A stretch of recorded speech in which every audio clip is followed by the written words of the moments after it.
Bismillahirrahmanirrahim. Alhamdulillah rabbil alamin wassalatu wassalamu asyrafil anbiya'i wal mursalin wa ala alihi washabbihi ajmain. Assalamualaikum warahmatullahi taala wabarakatuh. Baik, saya Fazli Fauzi atau lebih dikenali sebagai Saudagar Fauzi, pengasas Saudagar Bersaudara, iaitu saya sebagai petanjak dan pecinta seni warisan Melayu. Jadi hari ini, untuk video kali ini, kita nak berkongsi pasal asas pengenalan untuk tanjak, tengkolok dan destar.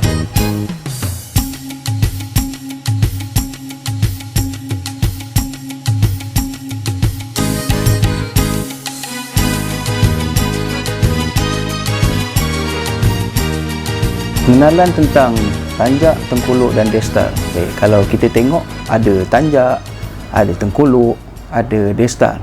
Jadi kita tengok apa itu destar, apa itu tengkolok, apa itu tanjak.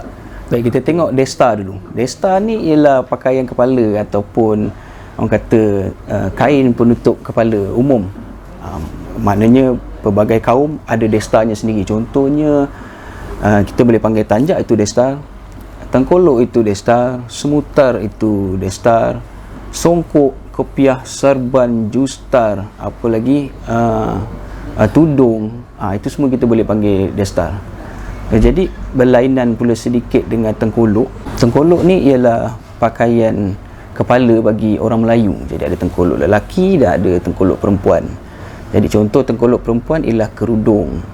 Kerudung ni kalau dulu-dulu orang perempuan ni pakai kerudung yang tu kan, macam tudung besar tu kan. Jadi lama-lama berevolusi, evolusi jadi kecil dan jadilah tudung yang dipakai oleh kaum wanita Melayu sekarang. Jadi untuk tengkolok lelaki pula, kita boleh panggil tanjak itu pun tengkolok, sebab dia adalah pakaian kepala bagi lelaki-lelaki Melayu. Jadi tengkolok lelaki ni ada pelbagai juga dan dianya bebas. Jadi ada selai kain yang kita ikat di kepala macam tu, diikat di kepala untuk menutup kepala kita. Itu kita panggil tengkolok. Manakala tanjak pula, tanjak ni adalah pakaian hulu ataupun pakaian kepala yang khusus bagi laki-laki Melayu. Jadi bila kita sebut tanjak aja, dia telah ada syarat dia, mesti ada syarat. So contoh dia, kita tengok yang ni lah. Ni kita panggil tanjak, ni kita panggil solok timbung. Jadi syarat dia mestilah ada tapak, ada simpulan dan ada karangannya. Ini kita boleh syaratkan sebagai sebuah tanjak. Cukup syarat untuk sebagai sebuah tanjak ialah tapak, karangan dan simpulan dia. Mesti ada 3 syarat ni untuk menjadi sebuah tanjak. Jadi ada juga tanjak-tanjak yang dipakai oleh pembesar-pembesar.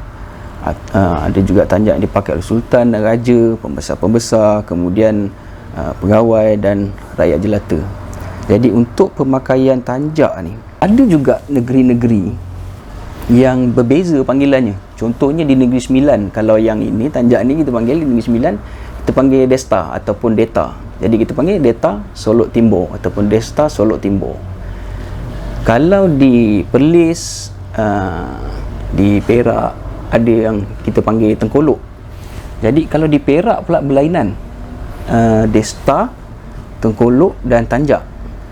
Jadi tanjak ni, apa yang kata kalau di Perak dalam majlis adat istiadat, tanjak ni ialah yang raja pakai, maknanya yang sultan pakai. Jadi yang pembesar-pembesarnya memakai tengkolok. Jadi walaupun ia sama, contohnya kita ambil inilah, tengok ni. Ni sebuah tengkolok Perak yang bernama Alang Iskandar. Alang Iskandar ni dulunya dipakai oleh Sultan Iskandar Shah, yang nama Alang Iskandar ni pun diambil daripada Sultan Iskandar untuk jadikan tengkolok dia. Jadi bila raja memakai tengkolok ini, dia dipanggil tanjak. Tapi tengkolok pula bila bawahnya pembesar-pembesar pakai, dia dipanggil tengkolok, bukan tanjak. Jadi sebaik saja raja turun tahta ataupun kata ada penggantinya, automatik tanjak itu tu menjadi Tengkolok, walaupun ianya pada hakikatnya ialah sebuah tanjak. Jadi itu dia punya orang kata hierarki dalam pemakaian, dalam orang kata pemakaian adat istiadat Perak.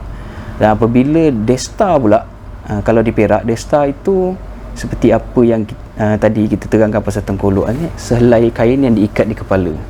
Kalau di Perak dia panggil gitu. Baik, kalau kita tengok tanjak-tanjak ni, banyak tanjak, memang banyak. Jadi ada beberapa kategori tanjak lah. Jadi ada tanjak warisan, ada tanjak klasik atau tanjak lama yang diwariskan pembuatannya, jadi boleh dipanggil sebagai tanjak warisan juga. Dan tanjak-tanjak kreasi, mana tanjak ilham, tanjak-tanjak baru. Pada pendapat saya, tanjak kreasi ni pula tak adalah salah, sebabkan ianya sebuah warisan yang diwariskan kepada kita daripada tanjak warisan dan tanjak yang diwariskan pembuatannya, dan daripada situ dia berkembang menjadi sebuah kreasi baru. Jadi pada pendapat saya, tak ada salah untuk kita berkreasi, cumanya perlu mengikut adab dan orang kata tata cara pembuatan tanjak, dan dengan mesej dan penceritaan yang baik untuk pemakai ataupun orang yang memakainya dapat merasai apa itu sebenarnya tanjak yang dipakai dan apakah cerita tanjak di sebalik yang tanjak dipakai itu. Jadi ada juga beberapa tanjak-tanjak yang lama yang pemakaiannya dah dimasyhurkan, seperti contoh saya tunjukkan tadi, tanjak Alang Iskandar. Jadi ini pemakaian Sultan Iskandar Shah, tapi Sultan Iskandar Shah ada juga memakai tanjak Tebing Runtuh, Dendam Tak Sudah Negeri Perak. Negeri Perak juga ada sebuah tanjak yang namanya Dendam Tak Sudah Negeri Perak, yang dipakai sekarang sewaktu ada istiadat oleh Sultan Nazrin. Yang tu Dendam Tak Sudah Negeri Perak. Kalau contoh pula di negeri Selangor, kita tahu memang Balong Raja lah, kalau dipakai oleh Sultan sewaktu majlis adat istiadat. Kalau di Selangor memang semua akan pakai balon raja. Jadi Sultan pakai balon raja, pembesar-pembesar dan rakyat pun pakai balon raja, tapi pembuatannya dan gayanya ada berbeza. Maknanya yang Sultan lain, Raja Muda lain sikit, dan pembesar-pembesar, datuk-datuk dan rakyat ada perbezaan sedikit. Jadi ramai juga yang bertanyakan Desta Solok Timur ni dengan Desta Dendam Tak Sudah, dan ramai yang keliru tentang dua Desta ni. Nampak memang sama, tapi sebenarnya dia berbeza. Berbeza di mana? Di lambaiannya, kan. Kalau kita tengok yang secara terang-terang, bezanya di lambaian. Solok Timur ni lambaiannya melambai ke kiri, dan Dendam Tak Sudah tu lambaiannya melambai ke kanan. So kalau kita letak dua ni, dia macam ni, macam kita tengok cermin lah. Jadi itulah yang membezakan Dendam Tak Sudah dan Solok Timur. Dan orang kata tidak menghormati adat istiadat tu. Contoh dia, contoh kalau hari-hari kita nak pakai Dendam Tak Sudah lah, boleh, tak ada masalah, tapi memang tak ada undang-undang ataupun larangan. Tapi dalam adat Melayu, peradaban ataupun adab memang sangat tinggi. Jadi untuk kita pakai pakaian yang raja-raja pakai ni, contoh dia masih lagi dipakai sekarang, contoh yang paling ketara ialah Dendam Tak Sudah. Ramai juga yang cakap nak pakai Dendam Tak Sudah. Boleh, tak ada masalah, tapi kena tengok dekat mana. Contoh kalau kita ni raja sehari pengantin nak pakai Dendam Tak Sudah, boleh, tak ada masalah. Kalau kita nak pergi kedai, kita pakai Dendam Tak Sudah, memang tak manis lah. Sebab apa? Sebab itu adalah pemakaian raja. Yang memakai Dendam Tak Sudah ni, yang layak memakai Dendam Tak Sudah ni, mengikut kriterianya ialah raja yang memerintah. Sebab kalau di Negeri Sembilan kita ada pembesar 4 ni, undang yang 4 ni, dia boleh memakai Dendam Tak Sudah, tapi dalam jajahan dia saja. Bila masuk pada dalam istana untuk adat istiadat, dia akan memakai Solok Timur, sebab hormat kepada raja yang memerintah seluruh kerajaan ni. Jadi yang tuan besar akan pakai Dendam Tak Sudah.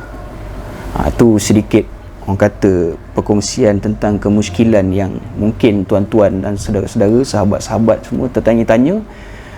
Jadi mungkin penerangan ni ada sedikit sebanyak boleh membantu dan memberi manfaat kepada tuan-tuan, saudara-saudara dan sahabat-sahabat semua. Baik, saya sudahi dengan wabillahi taufiq wal hidayah. Wassalamualaikum warahmatullahi taala wabarakatuh. Sehingga kita berjumpa lagi. Assalamualaikum warahmatullahi taala wabarakatuh. Yeah, you already know. We roll.